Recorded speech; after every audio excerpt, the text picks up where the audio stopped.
You've been lied to about the most useful plant on Earth. Imagine a backyard weed so powerful it could feed your family, clothe your back, and rebuild dead soil, all in a single growing season. Now imagine the wealthiest industrial titans in American history conspiring to make it a criminal offense to grow it just to protect their own monopolies. This isn't a conspiracy theory. It's exactly what happened. Stop what you are doing, because today we are uncovering the truth behind the banned crop they didn't want you to have because it was free. 100 years ago, this common backyard weed was an absolute homesteading staple. It grows in terrible, compacted dirt. It needs almost zero water, and the seeds it produces contain every single essential amino acid the human body needs to survive. You could practically feed a family from a single patch, keeping malnutrition completely at bay in a survival situation. But if you try to grow it today without jumping through massive bureaucratic hoops, you could face prison time. So why did the government quietly eradicate the ultimate survival crop? To find the truth, you have to follow the money back to the 1920s.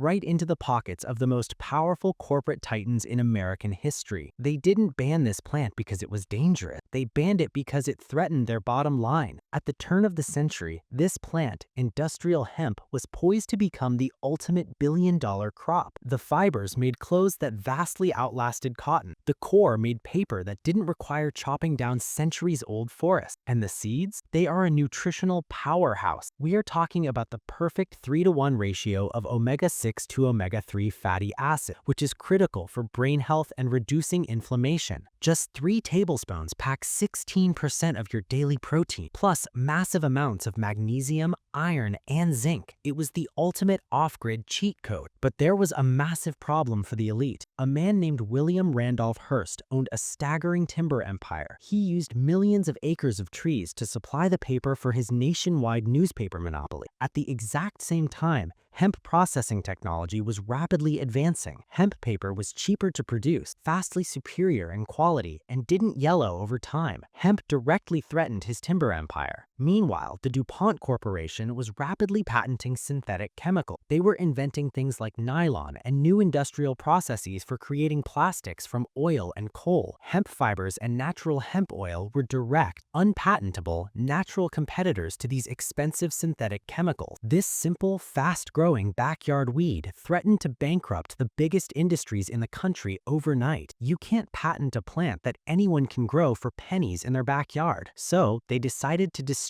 it. Hearst used his massive media empire to launch a relentless, calculated smear campaign. They deliberately confused industrial, non-psychoactive hemp with recreational marijuana. By grouping the two together under one terrifying umbrella, they manipulated the public. They ran sensationalized, terrifying headlines across the country, creating a moral panic out of thin air. They didn't tell the public they were banning a vital food and fiber source. They didn't mention the complete protein profile or the unbeatable textile strength. They just quietly pushed through legislation, culminating in the Marijuana Tax Act of 1937. It didn't explicitly outlaw the plant at first, it just taxed it into absolute oblivion and buried it in so much red tape that no normal farmer could afford to grow it. Overnight, the knowledge of how to cultivate and process this incredible resource was wiped from the American agricultural consciousness. A plant that had been grown by the founding fathers, used to rig the sails of the ships that discovered the New World, and relied upon by generations of pioneers, was suddenly treated like a deadly poison. We traded a self-sufficient, sustainable, and incredibly nutritious crop for a dependency on synthetic plastic, toxic chemical fertilizers, and massive corporate supply chains. We traded independence for convenience,